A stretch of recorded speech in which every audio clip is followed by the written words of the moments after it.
Bagaimana pasukan yang amat hebat itu bisa dikalahkan oleh kaum muslimin?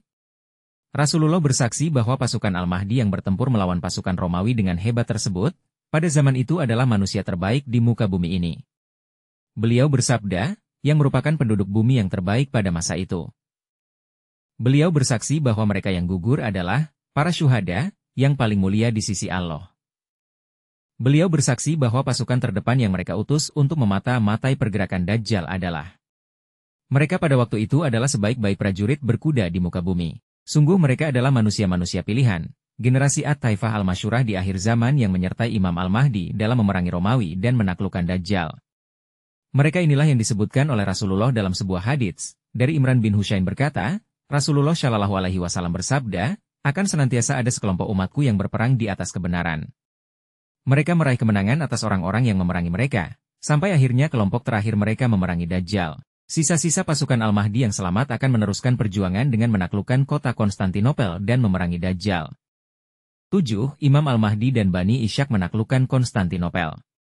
Kehancuran pasukan raksasa Romawi dalam pertempuran dahsyat di Syam telah meruntuhkan sendi-sendi kekuasaan mereka di Eropa dan Rusia.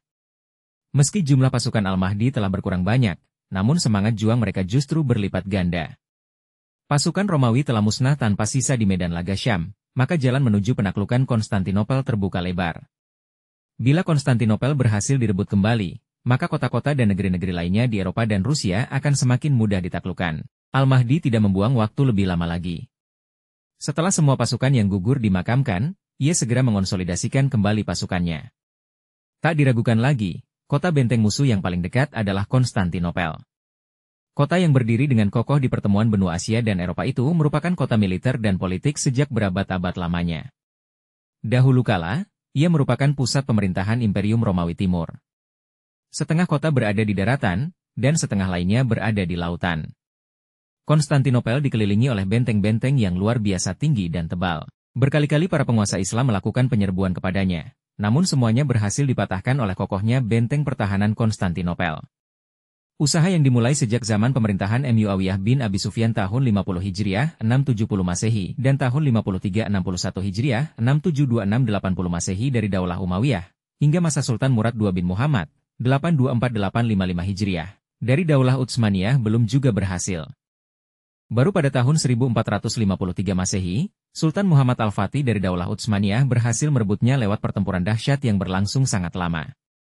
Mulai saat itu, nama Konstantinopel diubah menjadi Istanbul, dan ditetapkan sebagai ibu kota kekhilafahan. Sekitar 500 tahun kemudian, Daulah Utsmaniyah digerogoti oleh penyakit nasionalisme.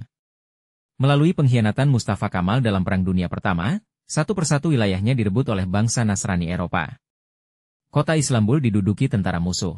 Dan sekali lagi lewat pengkhianatan Mustafa Kamal, Khilafah Utsmaniyah dibubarkan pada tahun 1924 Masehi.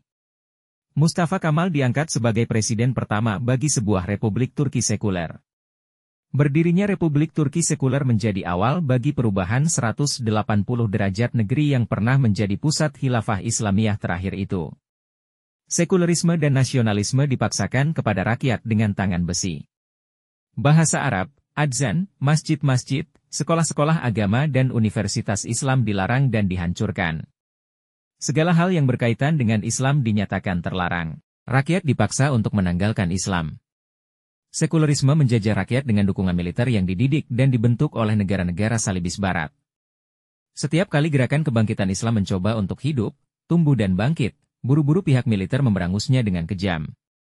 Gelar sebagai pembela dan penjaga abadi sekulerisme disandangnya dengan bangga. Untuk memberangus kebangkitan Islam, Turki sekuler telah bekerja sama di bidang militer dengan Israel dan negara-negara salibis, NATO. Di akhir zaman, senjata-senjata canggih akan musnah. Semua peperangan seakan berputar ke belakang, kembali ke zaman tradisional. Adu kekuatan di medan laga akan ditentukan oleh keunggulan menggunakan pedang, tombak, anak panah, kuda dan unta. Setelah kekalahan telah pasukan gabungan Romawi di medan Syam, maka Konstantinopel berdiri sendirian. Ketika pasukan Al-Mahdi mengepung dan menyerbunya, tidak akan ada lagi Israel dan salibis yang membantunya. Kekuatan Israel telah dihancurkan dalam penaklukan Palestina, sementara kekuatan negara-negara salibis telah dibabat habis dalam perang besar di Syam. Bila penaklukan Konstantinopel pada masa Sultan Muhammad Al-Fatih di era Khilafah Utsmaniyah terjadi lewat peperangan yang dahsyat, dengan mengerahkan pasukan besar yang didukung oleh peralatan perang yang paling modern di zamannya. Tidak demikian halnya dengan penaklukan Konstantinopel di era Imam Al-Mahdi. Penaklukan Konstantinopel pasca Al-Malhamah Al-Kubra merupakan kejadian aneh yang berada di luar kebiasaan manusia. Penaklukan yang unik ini dilakukan oleh 70.000 Bani Ishaq, tanpa menggunakan pedang dan tombak, apalagi senjata-senjata berat. Mereka hanya menggunakan takbir dan tahlil, maka runtuhlah satu persatu benteng kota Konstantinopel, baik yang di darat maupun yang di laut. Pertahanan kota pun terbuka dan pasukan Al-Mahdi menyerbu masuk dengan gegap gempita.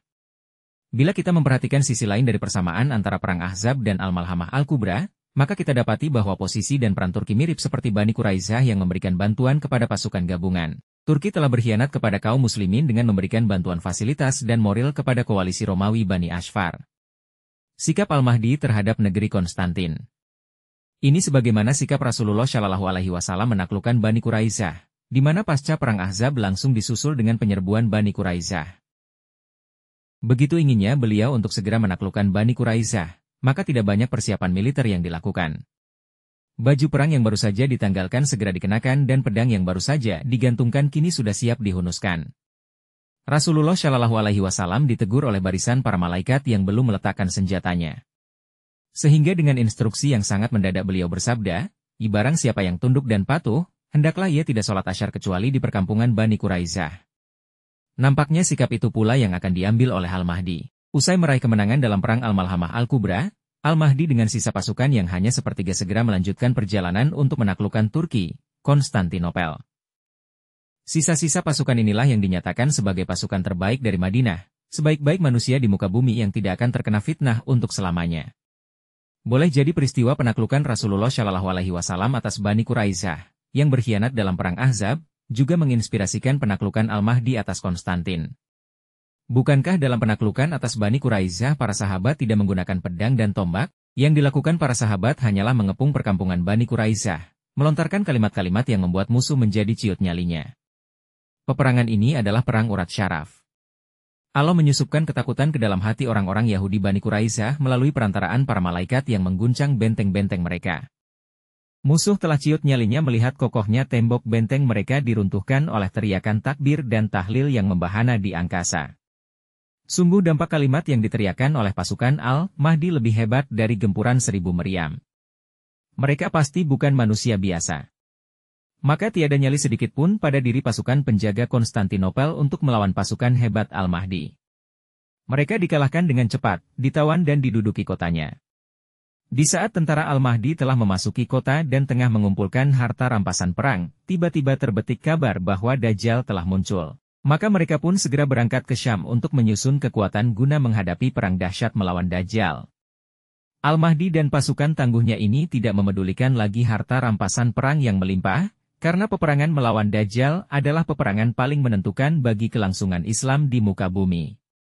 Penaklukan kota Konstantinopel oleh Imam Mahdi dan 70.000 Bani Ishaq digambarkan dalam dari Abu Hurairah bahwasanya Rasulullah Shallallahu Alaihi Wasallam bersabda, "Tidak akan terjadi kiamat sehingga bangsa Romawi sampai di Amak atau Dabik. Kedatangan mereka akan dihadapi oleh sebuah pasukan yang keluar dari kota Madinah yang merupakan penduduk bumi yang terbaik pada masa itu.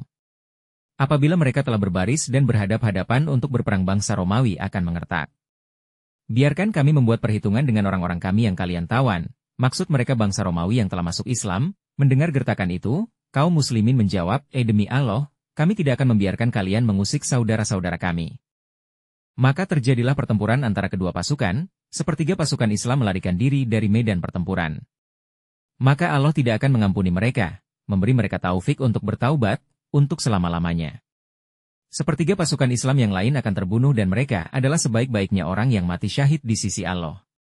Sepertiga pasukan Islam lainnya akan memenangkan peperangan, tanpa mendapatkan fitnah, bencana atau kesesatan, sedikit pun selamanya. Kemudian mereka menaklukkan Konstantinopel. Ketika mereka membagi-bagi harta rampasan perang dan telah mengantungkan pedang-pedang mereka pada pohon zaitun, mendadak terdengar suara terikan setan, "Sesungguhnya Al-Masih Dajjal telah menguasai keluarga kalian." Mereka pun segera bergegas pulang. Namun ternyata berita itu bohong. Tak kala mereka telah sampai di Syam, barulah Dajjal muncul. Ketika mereka telah bersiap untuk berperang dan merapikan barisan, tiba-tiba datang waktu sholat. Pada saat itulah Nabi Isa bin Maryam turun. Ia memimpin mereka untuk memerangi Dajjal. Begitu melihat Nabi Isa, Dajjal musuh Allah meleleh hancur bagaikan garam yang mencair.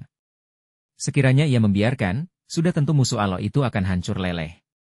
Namun Allah membunuhnya melalui tangan Isa, sehingga Isa menunjukkan kepada kaum muslimin darah musuh Allah itu yang masih segar menempel di ujung tombakannya. Dalam hadis yang lain dijelaskan sebagai berikut, dari Abu Hurairah bahwasanya Nabi bersabda, "Ya, apakah kalian pernah mendengar suatu kota yang terletak sebagiannya di darat dan sebagiannya di laut?" Para sahabat menjawab, Pernah wahai Rasulullah."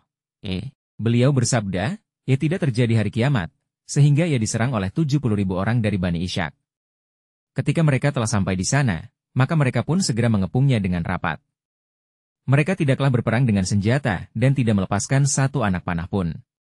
Mereka hanya berkata la ilaha illallah wallahu akbar, maka jatuhlah salah satu bagian dari kota itu yang berada di laut. Kemudian mereka berkata yang kedua kalinya la ilaha illallah wallahu akbar, maka jatuh pula sebagian kota yang lain, yang berada di darat. Kemudian mereka berkata lagi la ilaha illallah wallahu akbar, maka terbukalah semua bagian kota itu, lalu mereka pun memasukinya. Ketika mereka sedang membagi-bagikan harta rampasan perang, tiba-tiba datanglah seseorang, setan, seraya berteriak, sesungguhnya Dajjal telah keluar. Kemudian mereka meninggalkan segala sesuatu dan kembali ke Syam.